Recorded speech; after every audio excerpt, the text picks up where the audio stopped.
Good afternoon, good morning, good evening, everybody. It is Monday, December 29th, and you know what that means. It is time for the High Risk Wrestling Recap. I am your host, Jeremy Pierce. Welcome one and all.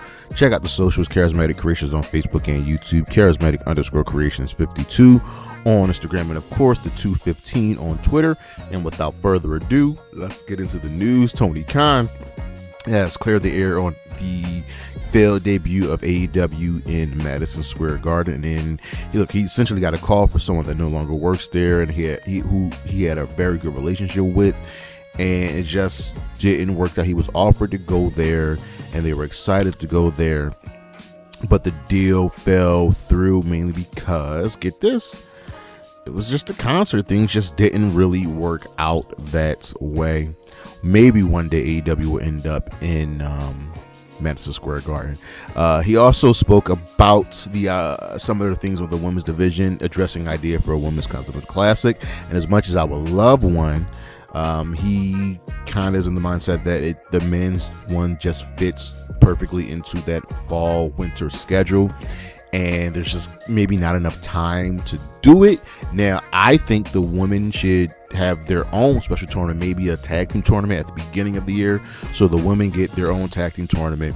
In the middle of the year, the men and women get the Owen Hart, and in the fall, the men get the Continental Classic. It works itself out. He also explained why the women haven't main evented, and he just thinks a main event pay-per-view. He just says that there needs to be the right story, the right star, and it just got to work out that way. Now, honestly, this is BS. Yes and no, because Mariah May and Toni Storm at Revolution this year should have been the main event. It was the match to main event. Literally called the Hollywood ending, but we all know Mariah May was leaving AEW, so that's why that didn't main event. And he said, "Yo, Tony and Mercedes could have main evented at All In, but they weren't going to go over Mox and Hangman, who went almost 40 minutes. But the main event will probably feature some combination of Mercedes, Athena, Tony, Willow, and Kris Statlander. That's just me. Masha Slamovich has been booked for her first wrestling appearance since the abuse allegations came out. She will be at the Fan Jam 5 Sunday, March 1st. This is going down in Joppa, Maryland. Liv Morgan's stalker case, it is up in the air as the defense is going for an insanity claim for her stalker, and that could open up a world and a can of worms. And they have filed the insanity plea, so we'll see where things go. We all know Anna Jay's contract is coming up, but it will be up, looks like, in the early spring in 2026. She is apparently open to exploring ideas. I very much hope she stays in AEW. Her next moves are in question. I very, very, very, very, very much hope she stays in AEW. I need her and TJ there. They should be lifers. The WWE will not be an option for Jerry Lawler if he wants one last match, and I don't even think Jerry Lawler should have a last match, but he has spoken about having one more retirement match, getting things out there.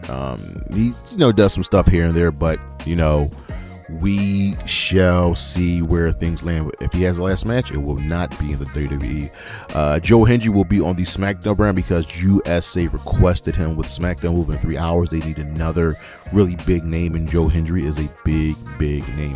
Backlash, we have the time and date and location for 2026. They will be heading back to Puerto Rico. This will be going down May 9th.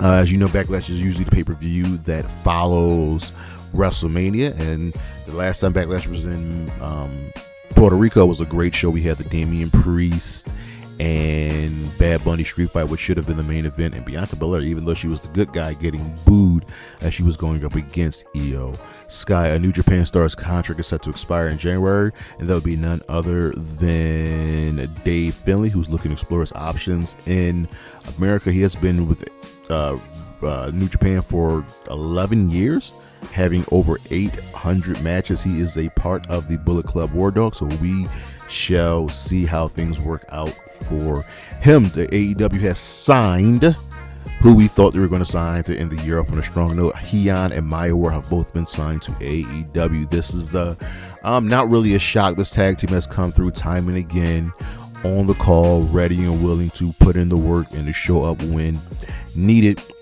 Essentially, they were signed because they do a fantastic job. They are reliable, and the tag team division could always use more tag teams. They are good as singles competitors. They are good as a tag team, and it just works. But here's the thing, ladies and gentlemen. This should have been Miranda Alizé and Nick Sanuo. And this is what happens when you take 3 minutes and make the most out of it. On the injury side of things, Seth reveals the timeline on his shoulder. He should be back sometime early next year, maybe March, right around WrestleMania season. We shall see. Ibushi has given us an update. He is doing well. He's working. He's taking the easy steps. He's getting better and better and better. He's just got to take the time to get there. Blake Monroe was legitimately injured in her match against Thea Hale, where she lost unceremoniously the NXT Women's North American Championship. Some people are putting the blame on the ref for not checking on her, but she just got the win knocked out of her. But she is doing well. Buddy Matthews has given us an update. He's been out for 10 months. He is still very restricted in his ankle mobility. Numbness is still a factor, but hopefully that subsides in the near future. Those are his words. He's working on getting back. Looking forward to the the Hounds of Hell coming back together. Dominic Mysterio has been pulled from a WWE live event amid injury concerns. Something's going on with his shoulder, and it happened in his match with his father at the last AAA show, so we shall see. And Stokely Hathaway is good. The spot looked worse than it was. The table, he missed the table completely and just slammed right into the announce desk. But he is doing fine. But that is the news, and we shall be right back with the week in review.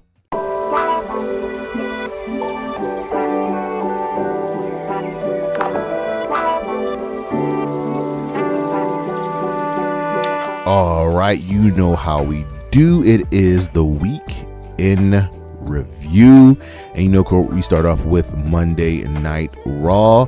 This was a taped show for Christmas, ladies and gentlemen. So we opened up with Heyman confronting Austin Theory, and Austin, he laid out his plan, right? He essentially says he wore a mask so his actions can be judged before his name shows up. And he admitted his past complacency, and he said he wants to take like Division, and Heyman found it interesting. Then we had Rhea Ripley versus Asuka in a solid match. It was a WrestleMania rematch. Finally, Asuka has defeated Rhea. This was like their 8th match, and Rhea has won every single one. Rhea tried her best, but Asuka got through him with some interference from Kairi Sane, and Io Sky was eliminated. Backstage, Heyman laid down the terms. Theory is going to team with Bronson Reed to take on Punk and Ray. Either Theory proves himself, or Reed and Breakker remove him from the situation. Becky had a promo about the corruption with the IC title loss. Maxine interrupted her, and they verbally sparred until Becky got put to the ankle lock and tapped out once again. Adam Pearce also teased Javon Evans' future, and Stephanie McCarroll requested a triple threat match against both Roxanne and Raquel. That Latina heat. Rayo Americano took on Javon Evans. Javon got the W. Nikki Bella then interrupted and claimed the division is hers, and she mocked the crowd. Listen, she's a legend. She's here. She's going to take what's hers. Bayley ended up defeating Roxanne Perez after Lyra fired her up. There was some interference, and essentially Roxanne had the match run. Raquel messed up. Liv ran the play, so it looks like Liv and Roxanne are on the same page, but Liv and her longtime partner Raquel aren't.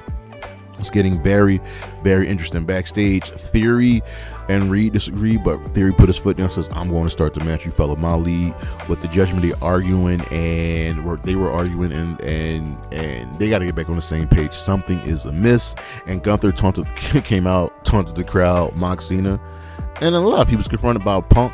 He was confronted by Ray, and he just don't care. And he was confronted by AJ, and he's like, I didn't do anything wrong. I won the match.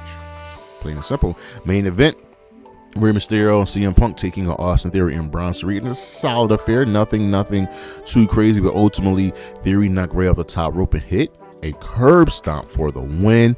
So, all right, him and Bronson worked well together. After the match, Braun Breaker attacked Punk, spearing him once again, and Theory briefly joined in over on Dynamite.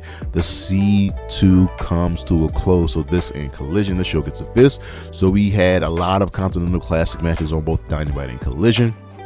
Orange Cassidy and Takeshita opened up the show. This was a Blue League tournament match. So essentially, Takeshita ran through the Blue League with his only fault being the draw against Claudio, but this was a solid match with Takeshita getting the W with the Raging Fire. He played like a good guy here. Then we were backstage with Gabe Kidd. This vignette was him referencing Darby Allin's Flaming Table Attack, and he's going to finish the job at Worlds. And Roderick Strong took on Mascara Dorada in a Blue League match. This was solid. It was good. Mascara Dorada ultimately got the W after a shooting star press to secure the upset W. Kris Statlander and Jamie Hayter were face-to-face on the main stage. Stat still needs more work with her promos, but she got through everything, and Hayter fired back physically until they had to be broken up. MJF made his long-awaited return in the ring. He essentially had a squash match running through Dustin Waller. After the match, Swerve and Hangman came out and just beat his ass, confronted him, told him about himself, and then Joe was on the screen, says, "I'm gonna just take down all of you." Solid affair. Willow Nightingale and Harley Cameron were like, yo, it's only been a week, 2 weeks if that, and we got Athena and Mercedes on our asses. Come on, bro, let it go. But they will be facing them at Worlds. And Ricochet versus Bandido in the finals for the Dynamite Diamond Ring, which was a solid match. So you had the Ring of Honor World Champion versus the AEW National Champion. Ultimately, Bandido won this match in a solid affair. Gabe Kidd ended up ambushing Darby Allin backstage and shoved him down the stairs. Darby and these steps, dog, like he just be getting thrown downstairs. Marina Shafir ended up defeating Marina Shirakawa in a solid match. She finished Mina off with the Mother's Milk. And Tony came out to try to make the save, and Marina just kicked her, knocked her out. That was it. The job they've done with Marina this year has been absolutely fantastic. The Elite were backstage. They were teasing their uncertainty around Omega's future. We'll see where things go with him. And in the main event on Dynamite, Pac and Jack Perry took on each other in a Gold League tournament match in a solid affair. But ultimately, in my opinion, Jack Perry got the upset win. Luchasaurus ended up celebrating when Jack Perry on the stage.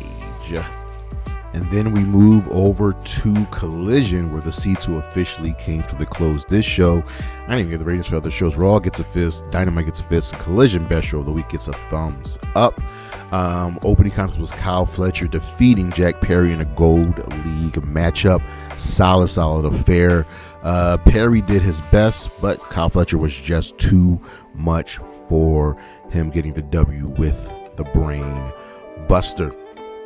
And we were backstage with Kyle O'Reilly encouraging Roderick Strong, like, yo, I'm hurt, kayfabe.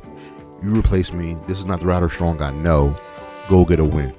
Takeshita ended up defeating Mascara Dorada in another solid Continental Classic match. Takeshita's been on a roll. He ends the tournament with the most points in the Blue League, whereas the Gold League had a 6-way tie for first place.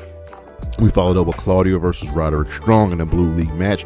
Claudio controlled early, but ultimately Strong got the surprise win in 4 minutes with the flying knee.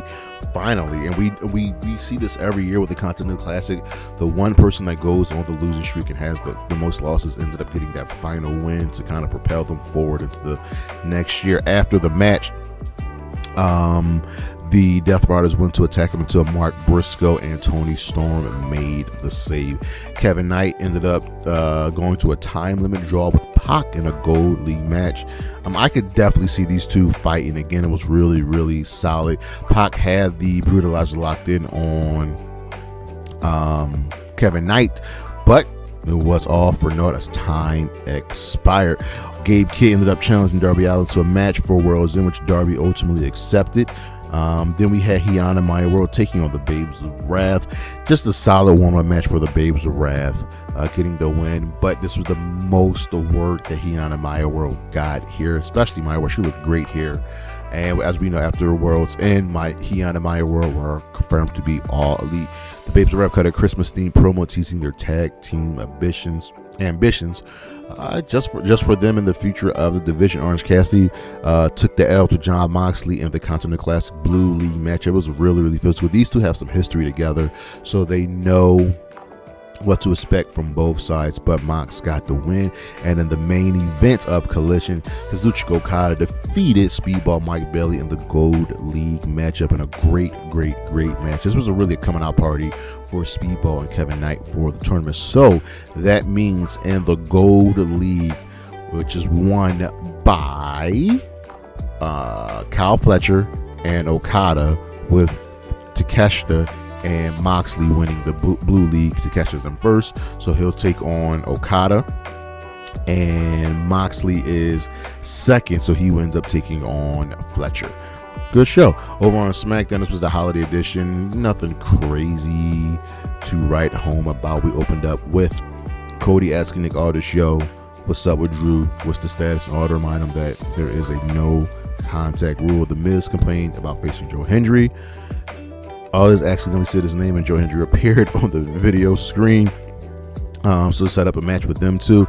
It was a Miracle on 34th Street fight, which happens literally every Christmas episode of SmackDown. Just a fun comedy match involving Truth, involving Otis, and Joe Hendry ultimately got the win with the standing ovation through the table backstage. Melo and Ilja agreed to a U.S. title rematch later in the evening because Ilja didn't like how it went down with Melo.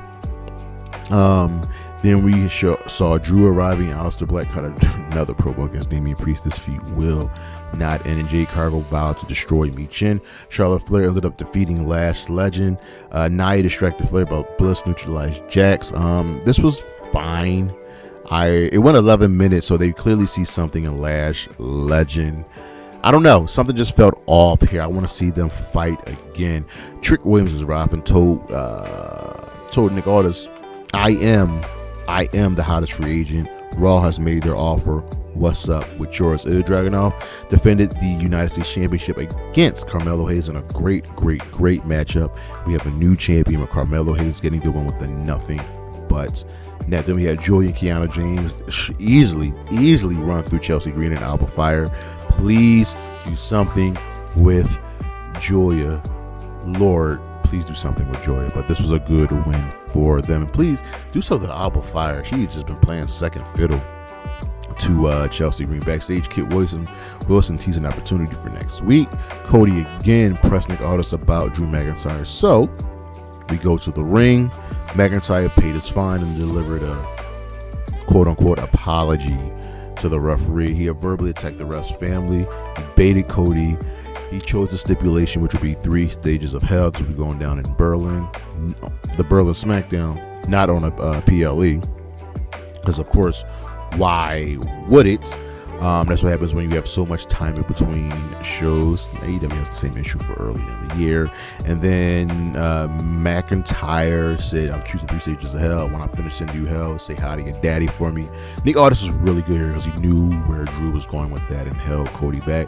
But Cody got caught slipping and got hit with a Claymore. Our matches of the week, not many. From Dynamite, Kazuchika Okada, Konosuke Takeshita versus Orange Cassidy in the Continental Classic Blue League match. Also from Dynamite, Bandido versus Ricochet in that Dynamite Diamond Ring final. From SmackDown, Carmelo Hayes versus Ilja Dragunov for the WWE United States Championship. And we got 2 matches from World's End. Kris Statlander, Jamie Hayter in a Hoss fight. I need these two to fight again. This was for the AEW Women's World Championship. And, of course, Jon Moxley versus Kyle Fletcher in the Continental Classic semifinal match. The match of the night on the show. Our stars of the week, Jon Moxley for becoming your new Continental Champion and winning the Continental Classic. MJF for winning the AEW World Championship. Hyan and Mairo, congratulations to them for being signed. They are officially All Elite. And Carmelo Hayes for becoming your new United States Champion. But that is our show, ladies and gentlemen. Thank you for listening. Thank you for watching. Look on the screen what we got coming up for the week. We got the Cutter nominations going down, ladies and gentlemen. I'm excited for that. Come back Saturday for the Cutter Awards. We got some awards to pass out during the week, but I am your host, Jeremy Pierce, and I'll see you when I see you. Peace.